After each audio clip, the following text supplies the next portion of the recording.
So PFRS 15 is entitled as the revenue from contracts with customers.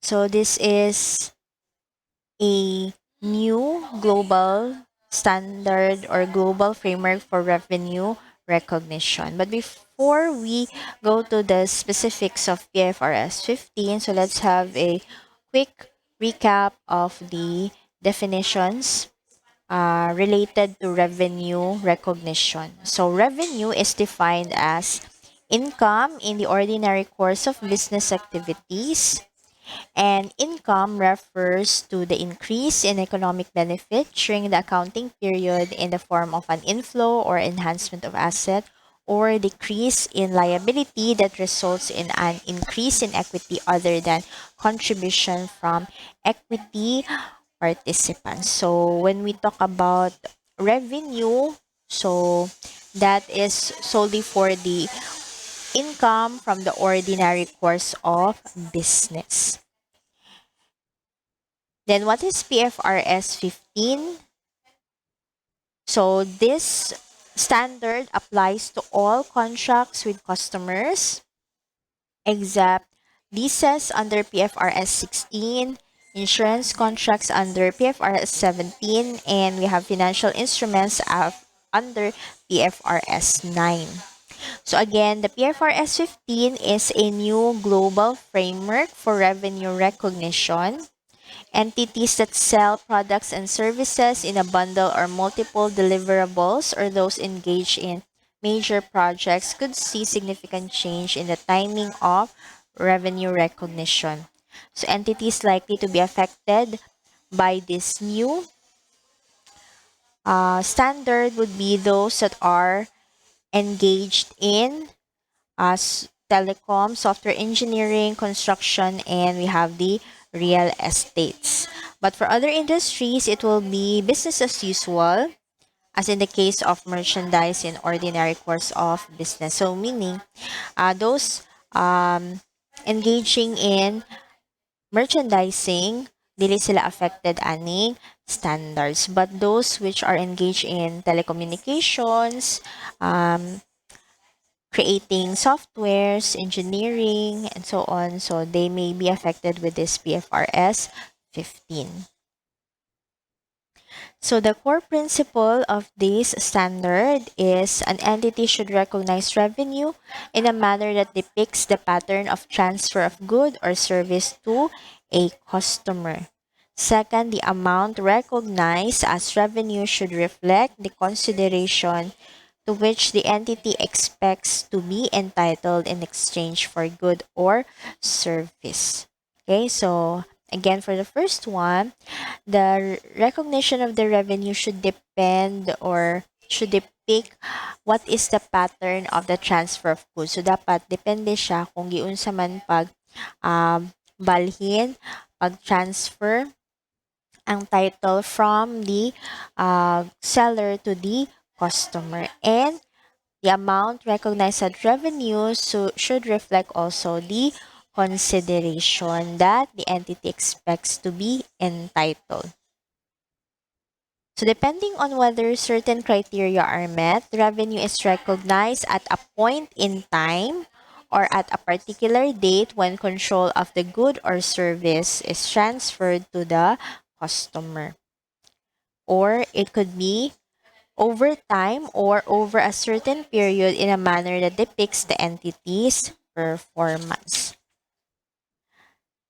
So in this relation, we have the five-step model that recognizes revenue in accordance with the core principle. So the first one is we need to identify the contract with the customer. Second is identify the performance obligation in the contract.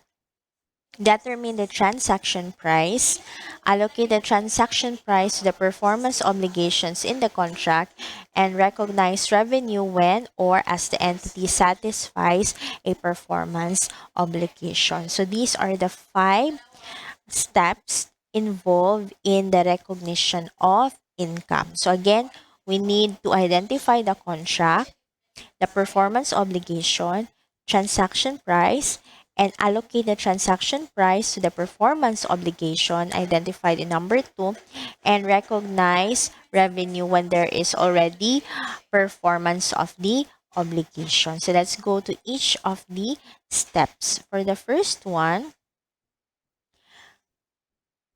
we need to identify the contract with the customer. So a contract is an agreement between two or more parties that creates enforceable rights and obligations in a contract. So there's a meeting of the minds between the two parties. So I think this is discussed in the obligation and contract. So there are essential requisites for a contract to be called as a contract, or para matawag na gyud ang transaction as a contract. When we talk about enforceability, this is a matter of law. Okay, so nag-base sa balaod ang pag-enforce sa rights and obligations. Contract can be written, oral, or implied by an entity's customary business practice. So what are the criteria para matawag na siya nga contract with a customer? So remember, all of the following should be present.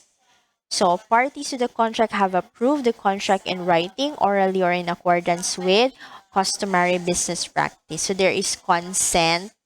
That's why there's a need to have an approval. So kung wala sila mo approve, so therefore, dili siya matawag nga kontrata. So importante ang consent.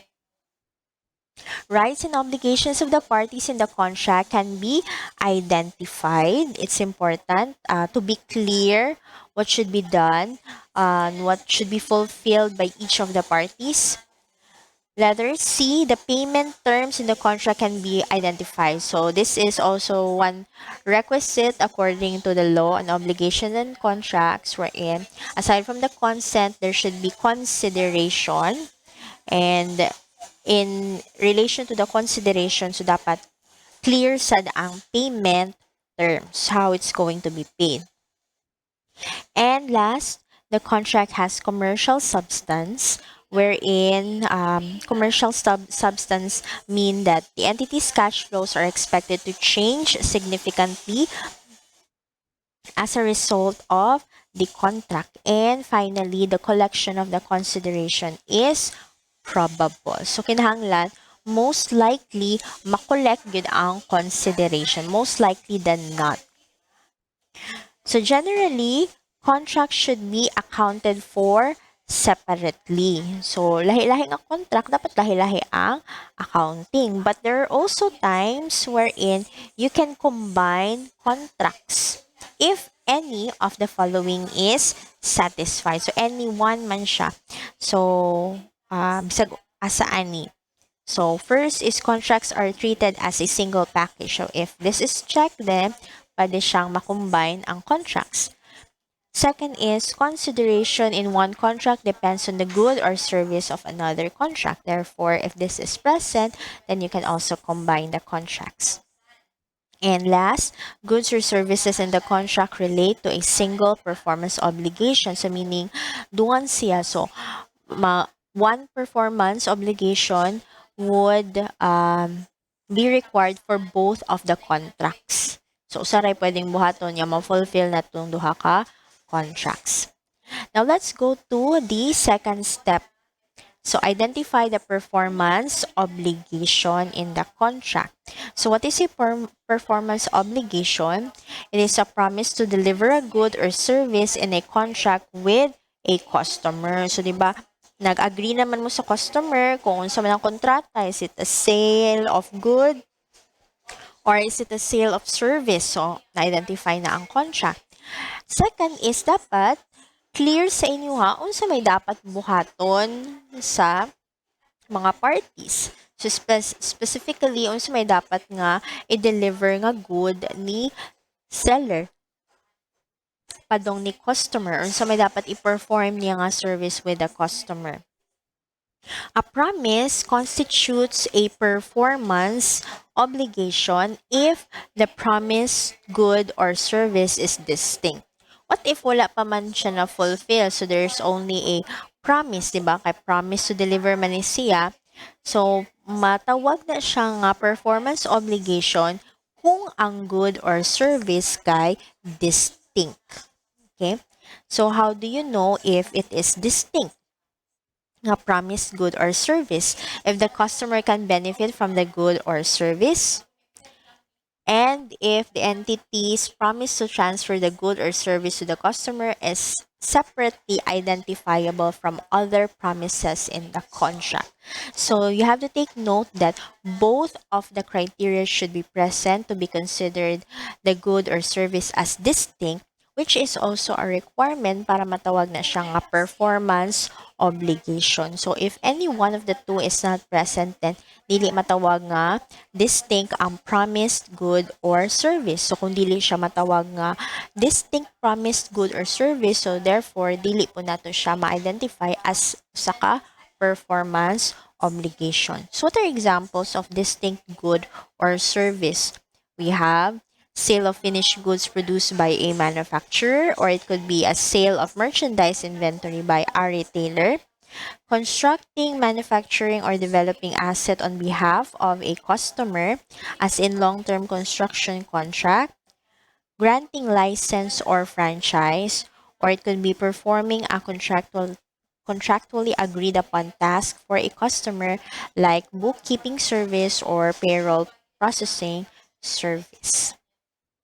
So after we have identified the contract wherein there should be agreement by the parties as to what would be the contract, what would be the obligations and rights, uh, the payment terms, the consideration, so on. Next is we need to identify what should be done, what should be performed, and what should be delivered by the seller or by the manufacturer.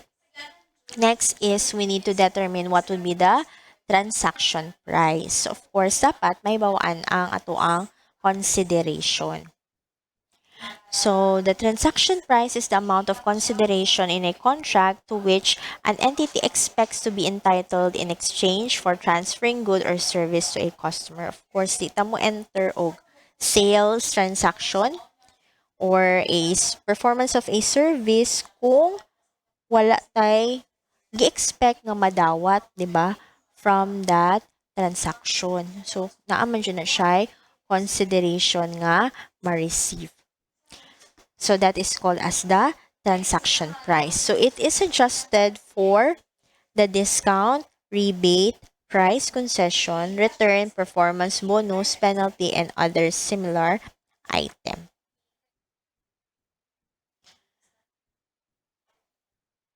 So in determining the transaction price, consideration must be given to past business practice and published policy.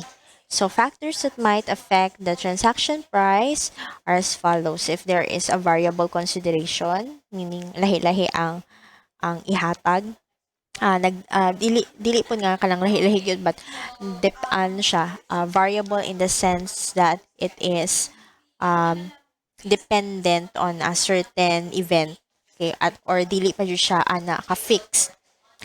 Time value of money, so pwede nga nag-base sa time value of money ang revenue, or it is a non-cash consideration, or this is a consideration payable to a customer.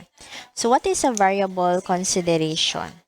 So it is included in the transaction price when it is highly probable that a significant reversal of revenue or decrease in revenue will not, of course, again, pwede ni siya variable consideration ang tawag kung dili pa gyud fix ang iyahang transaction.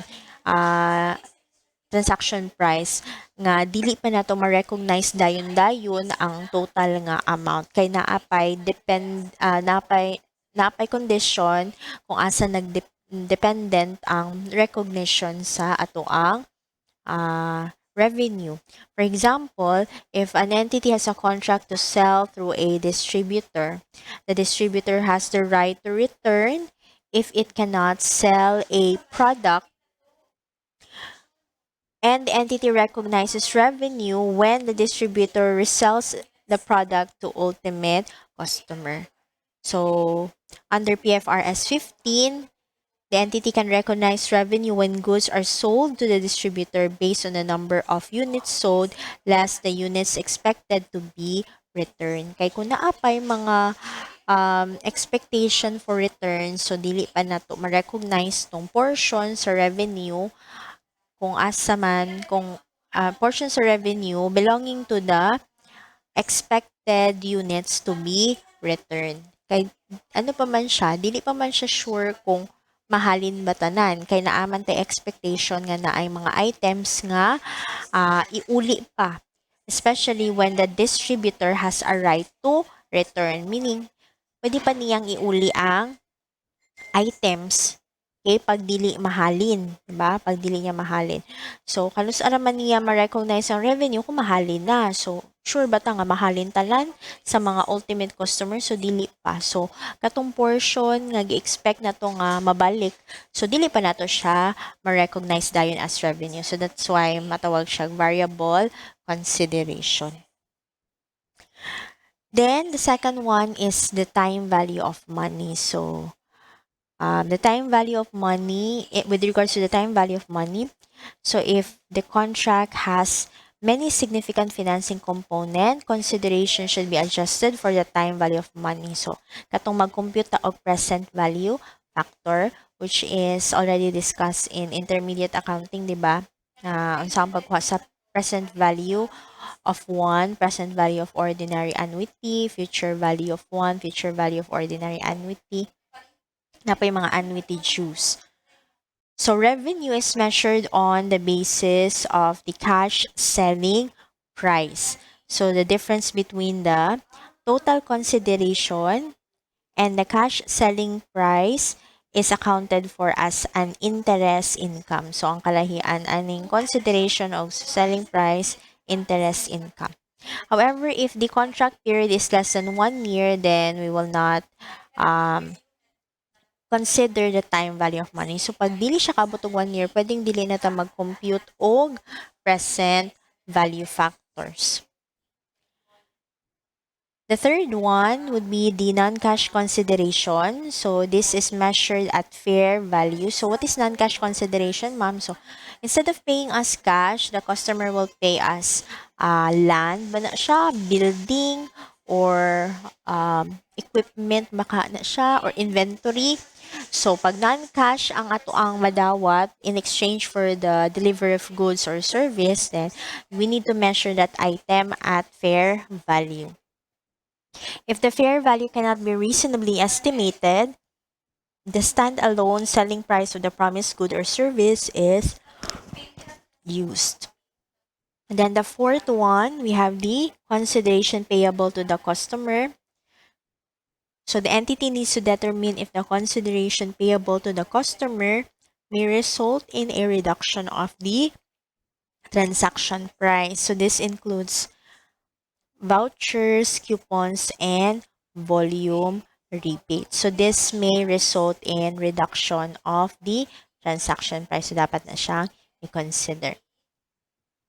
Now let's proceed to the step 4, which is the allocation of the transaction price. Okay. So transaction price is allocated to each performance obligation on the basis of relative standalone selling price of each good or service. And this standalone selling price is the price that the entity would sell a promised good or service separately to a customer. So what would be the best evidence of a standalone selling price? That would be the observable price of a good or service when sold on a standalone basis or when sold separately. If standalone price is not directly observable, the following methods may be used. We can use the adjusted market assessment approach, the expected cost plus margin approach, or the residual approach. So under the adjusted market assessment approach, the entity may refer to prices from the competitors for similar good or service adjusted for specific cost and margin. So mag-base ta sa prices from our competitors. So this is the first method we can use if the standalone selling price is not directly observable. Second one is the expected cost plus margin approach. We can use the forecast expected cost to satisfy the performance obligation, and then we adjust or we add on a profit or margin. So mag-base siya sa cost plus the margin. The third one is the residual approach. It's when either the selling price of the good or service is highly variable or is uncertain. So our standalone selling price here would be equivalent to the total consideration price minus sum of observable standalone selling price of other goods or services in the contract. Then the last step would be we recognize the revenue. So na-identify na itong contract, kabalo na taon sa may dapat i-perform sa seller or sa manufacturer, kabalo na sa taon sa manang agreed consideration between the buyer and the seller, and then allocate na nato ang transaction price for the performance obligation. We can now recognize the revenue. So there would be revenue recognition when our asset satisfies a performance obligation by transferring control of a good or service to a customer. So when we say control, that is the ability to direct the use of the asset and obtain substantially all of the benefits from the asset. So kung ma-transfer na nga control to the customer, so we will recognize the revenue. The amount of revenue is the amount allocated to the performance obligation. Revenue can be recognized either at a point in time or over time. So what do we mean by revenue recognition at a point in time? So here are some examples that would, or some factors that would indicate that there is revenue recognition at a point in time. So entity has the right to receive payment for the asset for which the customer is obliged to pay. The customer has legal title to the asset. There's already transfer of physical possession of the asset to the customer. The customer has the right, has the significant risks and rewards of the ownership of the asset, and the customer has accepted the asset. And those are indicators or factors so that we will know if it is a revenue recognition at a point in time. Meanwhile, a revenue recognition over time would have the following factors. So any one of the following. The customer simultaneously receives and consumes the benefits provided by the entity's performance as the entity performs. So, dili lang siya one time, pero na ay mga several instances kung kanus mag-perform sa service. So, for example, routine or recurring payroll processing service. So, dili naman ni siya one time, but this would be on a regular basis. So, routine, so balik-balik. So, therefore, this is revenue over time, revenue recognition over time. Second, it could also be the entity's performance creates or enhances an asset that the customer controls as the asset is created or enhanced. For example, constructing an asset on a customer site. And another would be entity's performance does not create an asset when an alternative use to the entity and an entity has an enforceable right to receive payment for the performance completed to date. So for example, when you construct a specialized asset that only the customer can use, or constructing an asset in accordance with the customer order. If you like this video, don't forget to click like, subscribe, and hit the notification bell to be updated with the latest video lessons. Thank you for watching.